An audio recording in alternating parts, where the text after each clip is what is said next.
So hello everyone, Jai Hind, welcome to all at Major Kalsi classes.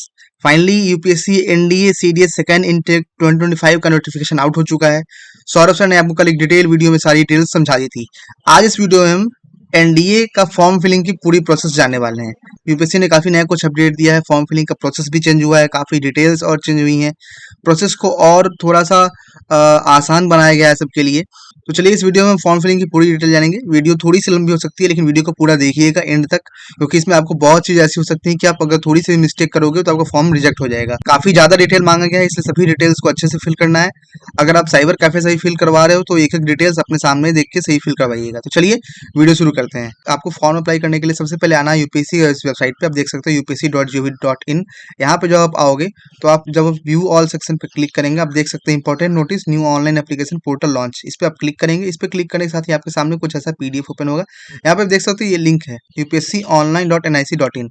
जब आप इस link पे click करेंगे तो आप एक नेक्स्ट पोर्टल पे चले जाएंगे और आप इस पोर्टल पे आ जाओगे। यूपीएससी का ये नया पोर्टल बनाया गया है सभी फॉर्म अप्लाई करने के लिए। आपको यहीं से फॉर्म अप्लाई भी करना है। आपके पास चार ऑप्शन रहते हैं यहाँ पे: क्रिएट अकाउंट और लॉगिन, यूनिवर्सल रजिस्ट्रेशन जिसको पहले ओटीआर भी कहा जाता था, कॉमन एप्लीकेशन फॉर्म और एग्जामिनेशन। यहाँ पे आपका एग्जामिनेशन का नोटिस दिख जाएंगे, यहीं से आप अप्लाई कर सकते हो, यहीं से आप एप्लीकेशन का स्टेटस चेक कर सकते हो। तो आपको एक एक करके चारों स्टेप कंप्लीट करने हैं और ये पहला तीन स्टेप आप कभी भी कर सकते हो। बट जब आपका जिस एग्जामिनेशन का नोटिफिकेशन जब आएगा, जब एप्लीकेशन फॉर्म की डेट्स ओपन होंगी एग्जामिनेशन सेक्शन में, आपको तभी वो एग्जामिनेशन दिखेगा और तभी आप उसके लिए अप्लाई कर सकते हो। तो चलिए स्टार्टिंग से आपको बताता हूँ कैसे कैसे आपको सब कुछ का डिटेल फिल करना है। अभी आपको सबसे पहले क्रिएट अकाउंट लॉगिन पे जाना है। क्रिएट अकाउंट पे लॉगिन जब आप क्लिक करोगे तो आपके सामने कुछ ऐसा इंस्ट्रक्शंस दिखेगा। आप इंस्ट्रक्शंस को पढ़ लीजिए।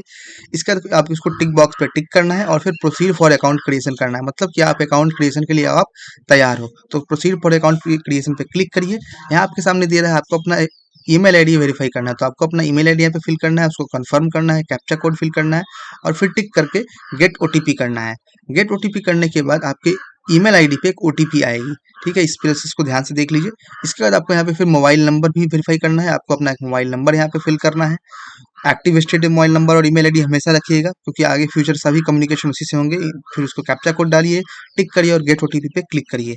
गेट ओटीपी पे क्लिक करने के बाद आप पहुंच जाएंगे अगले पेज पे, जहाँ पे फिर आपसे पूछा गया है कि आपको अपना एक पासवर्ड बनाना है। अब यहाँ पे ध्यान से देखिए, आपको यहाँ पे पासवर्ड की कुछ पॉलिसी दिए गए हैं, जैसे कि पासवर्ड एक कैरेक्टर का होना चाहिए, एक अपर केस, एक लोअर केस, उसमें एक नंबर होना चाहिए, उसमें एक स्पेशल कैरेक्टर होना चाहिए। तो जो भी पॉलिसी को फुलफिल करते जाओगे, जैसे एक स्पेशल कैरेक्टर लोगे तो वहाँ पे देखिए वो ग्रीन हो जाएगा, एक लोअर कैरेक्टर लोगे तो वहाँ पे वो भी ग्रीन हो जाएगा, अगर आप एक नंबर लेते हो तो वो भी जो तीसरी पॉलिसी है वो भी ग्रीन हो जाएगी। तो इस तरीके से अगर आप सही पासवर्ड बनाते जा रहे हैं तो चारों ऑप्शंस आपके ग्रीन हो जाएंगे। यहाँ पे अगर आपके चारों ऑप्शंस ग्रीन हो गए या पांचों ऑप्शंस ग्रीन हो गया तो आप समझ जाओ कि आपका पासवर्ड सही क्रिएट हुआ है। आपका पासवर्ड का जो लेवल है वो भी स्ट्रांग है, वीक है, वो भी आपको देखने को मिल जाएगा। तो इसलिए अपना पासवर्ड क्रिएट करके कंफर्म करिए और फिर आपका अकाउंट यहाँ पे क्रिएट हो चुका है। तो अब आपको यहाँ पे अपना रजिस्टर्ड मोबाइल नंबर देना है, कैप्चा कोड फिल करना है और ओटीपी ले लेना है।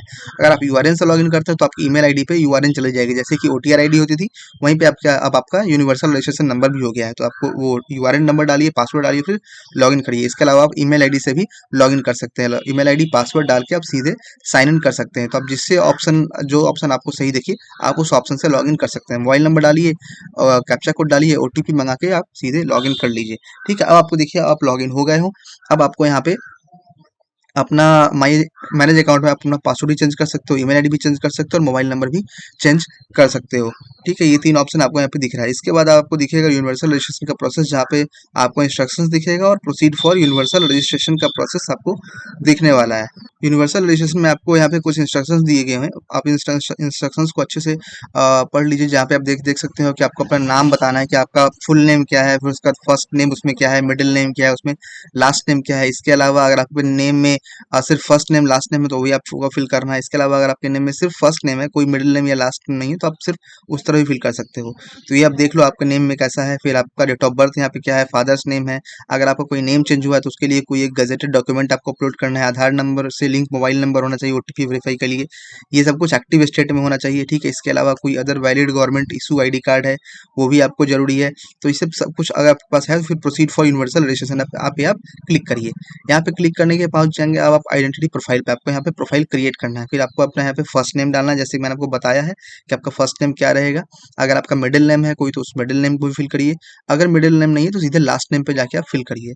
इसके अलावा आपको उसको कंफर्म करना है, अपना फर्स्ट नेम डालिए और फिर अपना लास्ट नेम डाल के कंफर्म कर लीजिए। इसके बाद पूछा गया है कि क्या आपका जो नेम था वो 10th और मैट्रिकुलेशन के सर्टिफिकेट में सेम है या नहीं। अगर येस सेम है तो येस पे क्लिक करिए, अगर नहीं है तो नो पे क्लिक करिए। और नो पे क्लिक करेंगे तो फिर आपको अपना एक एविडेंस के रूप में आपको एक गजेटेड कुछ देना पड़ेगा, जिससे कि प्रूफ हो कि आपका नेम चेंज हुआ है। तो अगर नहीं है तो सीधे येस पे क्लिक करिए और फिर आप अपना मैट्रिकुलेशन का नाम यहाँ पे आपका देखिए सर्टिफिकेट से ऑटोमेटिकली फेच हो जाएगा। ठीक है, अब आपको वह सारी डिटेल देने हैं जो आपके मैट्रिकुलेशन के सर्टिफिकेट में थे, जैसे कि आपका जेंडर क्या है। इसके बाद जेंडर आपको अपना कंफर्म करना है। ठीक है, फिर आपको अपना डेट ऑफ बर्थ देना है। डेट ऑफ बर्थ आपका डेट मंथ ईयर फॉर्म में होगा। फिर डेट ऑफ बर्थ को आपको यहाँ पे फिल करिए। डेट ऑफ बर्थ फिल करने के बाद आपको उस डेट ऑफ बर्थ को कंफर्म भी करना होगा।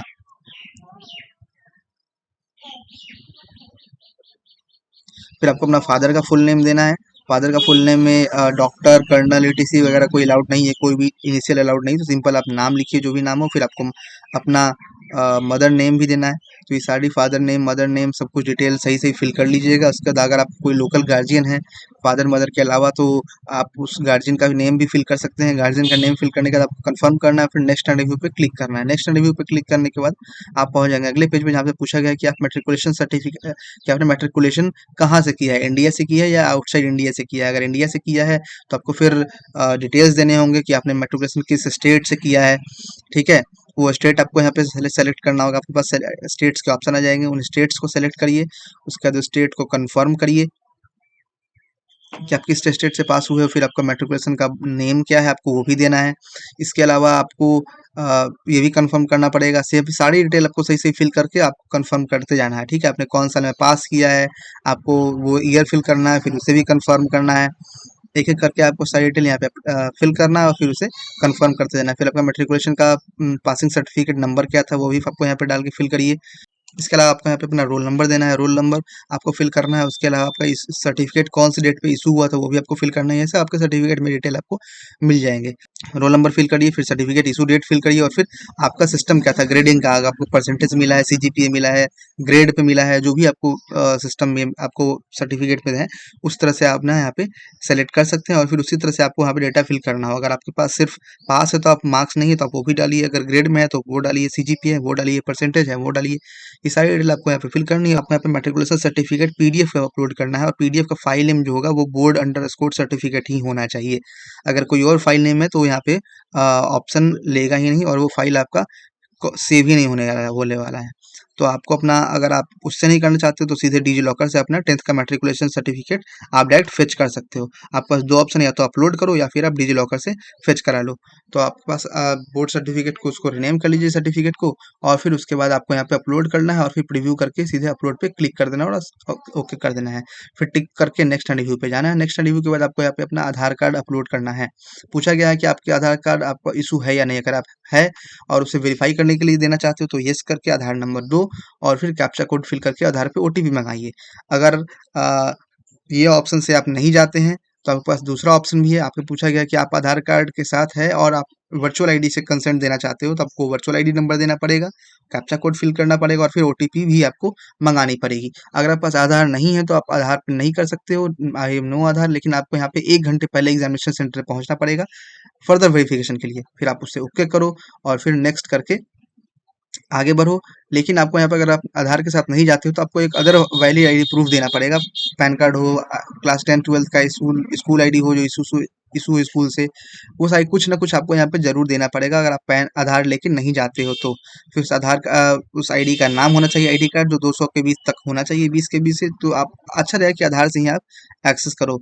फिर आधार से आप आधार कार्ड डेटा दीजिए, मतलब आधार नंबर दीजिए और फिर सबमिट करिए। इसके अलावा आप देख सकते हो कि आपका यूनिवर्सल रजिस्ट्रेशन हो चुका है। आप एक बार प्रीव्यू करके चेक कर सकते हैं, आप एडिट भी कर सकते हैं अगर कुछ है तो। अगर नहीं है, कोई भी दिक्कत नहीं है तो लॉक एंड सबमिट पे आगे बढ़िए। प्रीव्यू यूनिवर्सल रजिस्ट्रेशन हो गया। अब हम आएंगे कॉमन एप्लीकेशन फॉर्म पे।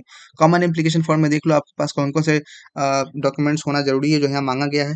इसके अलावा कुछ कुछ और डिटेल्स हैं वो भी आप पढ़ लीजिए अच्छे से। फिर proceed for common application form पे क्लिक करेंगे। इस पे क्लिक करने तक पहुंच जाएंगे जहाँ पे सबसे पहले आपसे नेशनलिटी पूछा गया है। पूछा गया है कि आप माइनॉरिटी स्टेटस से आते हो या नहीं। अगर आते हो तो सेलेक्ट करो, नहीं आते हो तो नो पे सेलेक्ट करो।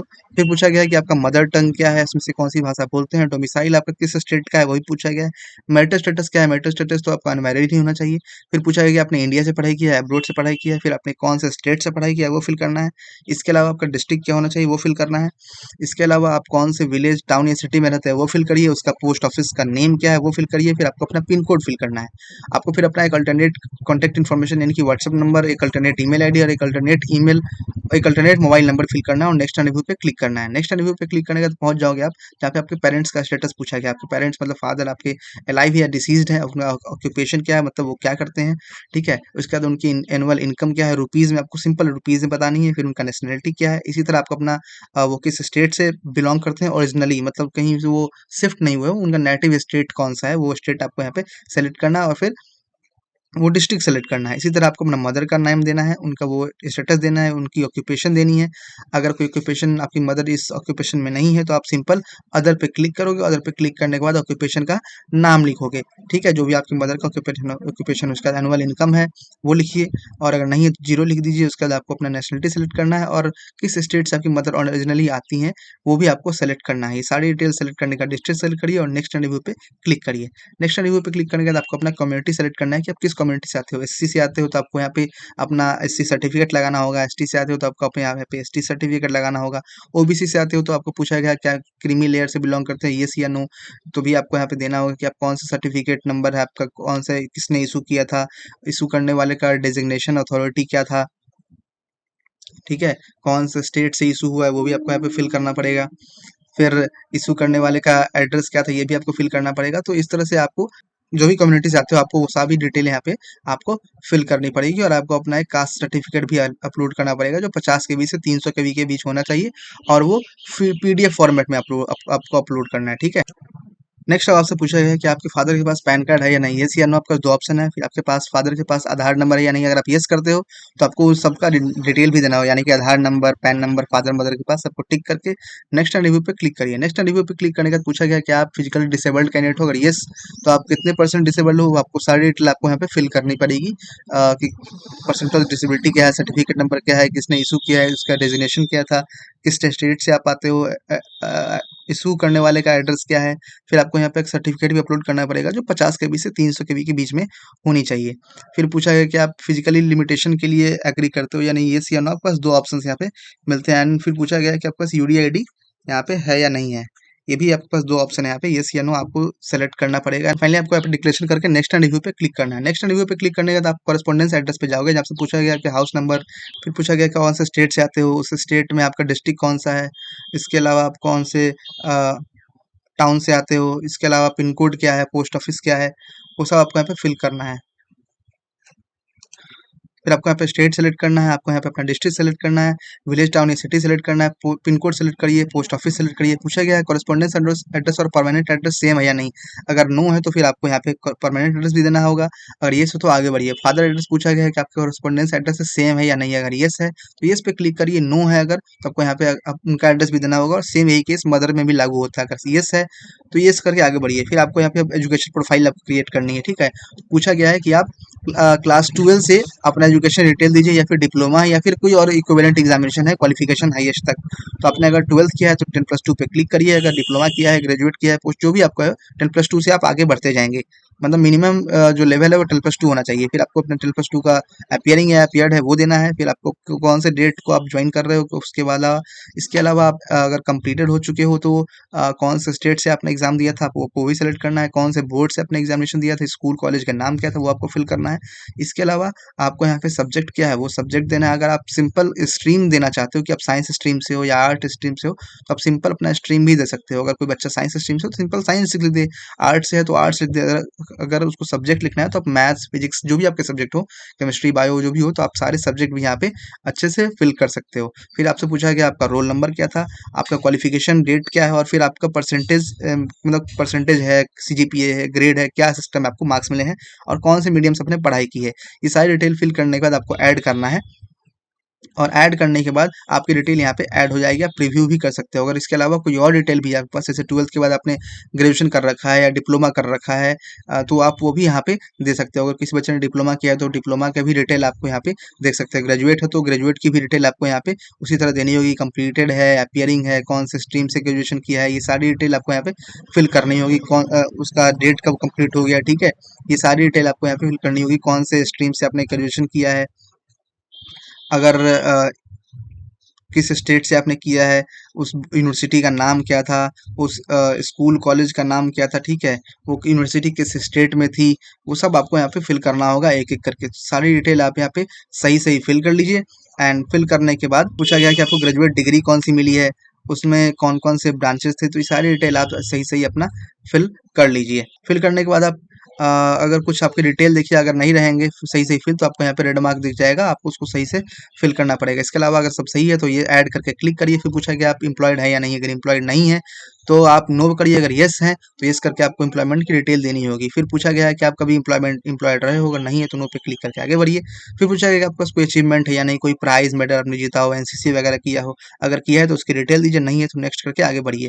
फिर सबमिट कर दीजिए और सबमिट करने के बाद आपका अचीवमेंट प्रोफाइल क्रिएट हो गया। और पूछा गया कि आपसे क्या आपने कभी कोई यूपीएससी एग्जाम दिया है, अगर यस करते हैं तो कौन सा एग्जाम दिया है आपने। जैसे कि कोई बच्चा एनडीए 1 दिया होगा तो उसके लिए नेशनल डिफेंस एकेडमी 1 है, कौन से ईयर में दिया था, 2025 में दिया था, 2024 में दिया था, ठीक है, उसका रोल नंबर देना है उसको। फिर पूछा है कि आप इंटरव्यू में गए हो या नहीं, रिकमेंड हुए थे या नहीं, तो ये डिटेल्स कुछ फिल करिए। और फिल करने के बाद फिर नेक्स्ट एंड प्रीव्यू पे क्लिक करके आप आगे बढ़ सकते हैं। नेक्स्ट एंड प्रीव्यू पे जो आप क्लिक करोगे तो आप पहुंच जाओगे आगे वाले सेक्शन पे, जहाँ पे आपको अपना पासवर्ड और फोटो अपलोड करना है। पासवर्ड आपका 20 के 20 से 200 के बीच में होना चाहिए, जेपीजी फॉर्मेट में।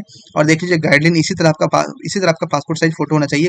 कुछ रिजेक्शन के कारण यहाँ पे दिए गए हैं, देख लो, आपका 3/4 से ज्यादा फेस अगर कम है फोटो में, 3/4 में 3/4 से ज्यादा आपका फेस अगर कम दिख रहा है तो भी आपका फोटो रिजेक्ट हो जाएगा। तो अपना फोटो जो है वो अच्छे से खिंचवाइए क्लीन बैकग्राउंड पे, ठीक है, और आपको फोटो अपलोड करिए। And okay I understand accept पे क्लिक करके आपको अपना फोटो देखिए कुछ इस तरह अपलोड करना है। मैं आपको डेमो दिखा रहा हूँ। फोटो जो आपका नेम होना चाहिए, फोटो जेपीजी होना चाहिए, अपलोड कर दीजिए। फिर अपलोड करने के बाद आपको फिर यहाँ पे नीचे सिग्नेचर भी अपलोड करना है, जो 20 के 20 से 100 के बी के बीच में होना चाहिए। और सिग्नेचर का भी डिटेल यहाँ पे आपको यहाँ पे दिख जाएगा।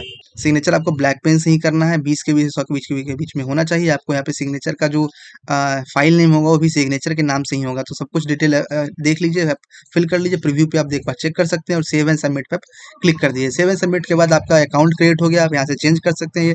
प्रीव्यू यूआरएल भी देख लीजिए, आपका कॉमन एप्लीकेशन फॉर्म भी फिल हो गया। अब हम यहाँ से चलेंगे एग्जामिनेशन पे। यहाँ से आपका एग्जामिनेशन अप्लाई होगा। तो अभी एनडीए सीडीएस दोनों का फॉर्म आया हुआ है, आप जिसके लिए चाहे तो उसके लिए अप्लाई कर सकते हैं। हम एनडीए के लिए अप्लाई कर रहे हैं तो एनडीए के लिए आप क्लिक करिए, ठीक है। अप्लाई फॉर एग्जामिनेशन पे जाइए, यहाँ पे आप देख सकते हैं national defence academy, naval academy 2, apply पे क्लिक करिए।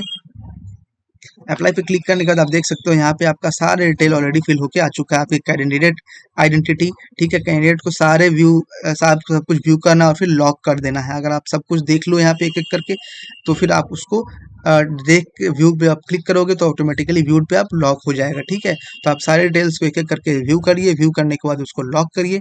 एंड लॉक करने के बाद सब कुछ अच्छे से आप एक बार चेक कर लीजिएगा कि कोई भी मिस्टेक ना हो, ठीक है।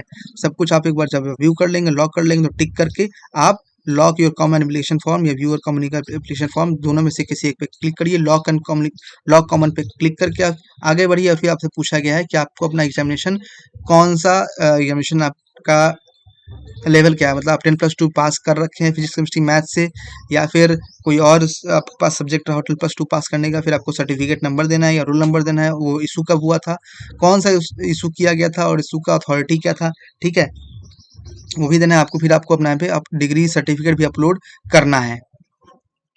फिर नेक्स्ट एंड रिव्यू पे क्लिक करके आगे बढ़िए। फिर नेक्स्ट एंड रिव्यू पे क्लिक करके आप आगे बढ़ेंगे तो पूछा गया प्रेफरेंस आपका, मतलब आर्मी, नेवी, एयरफोर्स और नेवल एकेडमी में आप क्या प्रेफरेंस चूज करना चाहते हैं। तो अगर आप जो भी प्रेफरेंस चूज करना चाहते हैं, पहले नंबर पे आप आर्मी रखेंगे या एयरफोर्स रखेंगे, नेवी रखेंगे, जो भी रखेंगे आप उसको 1 2 3 4 मार्क कर सकते हैं। अगर आप नहीं रखना चाहते हैं किसी प्रेफरेंस को, मतलब कोई भी चीज, तो आप सिंपल उसको 0 कर दीजिए। 0 हालांकि आप नहीं कर सकते हो, आपको 1 2 3 4 ही करना पड़ेगा। फिर पूछा गया आप CPSC से पास हुए हो या फिर आप एयरफोर्स GDO के लिए आप कंसिडर करना चाहते हो तो येस या नो पे क्लिक करिए।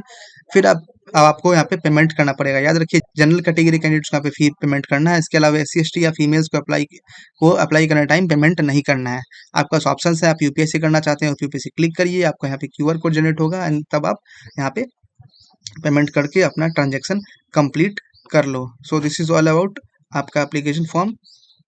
एट लास्ट देख सकते हैं जो आप सारी डिटेल यहाँ पे फिल कर लोगे देन आपके पास यहाँ पे कुछ इस तरह का यहाँ पे आपका पेमेंट्स भी सक्सेसफुल हो जाएगा and then you have to select your examination centre. Means you आपको ऑप्शंस मिलते हैं कि आप कौन से स्टेट में कौन से एग्जामिनेशन देना चाहते हो। नेक्स्ट रिव्यू पे क्लिक करिए एंड फिर आपका यहाँ पे देख सकते हो आपका एप्लीकेशन फॉर्म कंप्लीट हो गया है। कुछ इस तरह का प्रीव्यू यहाँ पे ओपन होकर आ जाएगा। आप एक बार उस प्रीव्यू को चेक कर लीजिए जो सारी डिटेल्स आपके सही है या नहीं एंड फिर आप यहाँ पे माई एप्लीकेशन पे जाके अपना स्टेटस भी सेलेक्ट कर सकते हो और आप चाहो तो व्यू एप्लीकेशन पे क्लिक करो और फिर उसे आप एप्लीकेशन को प्रिंट भी कर सकते हो। आई होप मैंने आपको सब कुछ अच्छे से समझा दिया। फिर भी कोई डाउट हो तो वीडियो को पॉज करके अच्छे से देख लीजिएगा, आप अच्छे से समझ लीजिएगा, सारी डिटेल सही से फिल करिए, कोई भी डिटेल गलती मत फिल कर दीजिएगा। एंड कोई भी डाउट हो तो आप कमेंट बॉक्स में कमेंट करिए या फिर आप कॉल कर सकते हैं 9696330033 पर।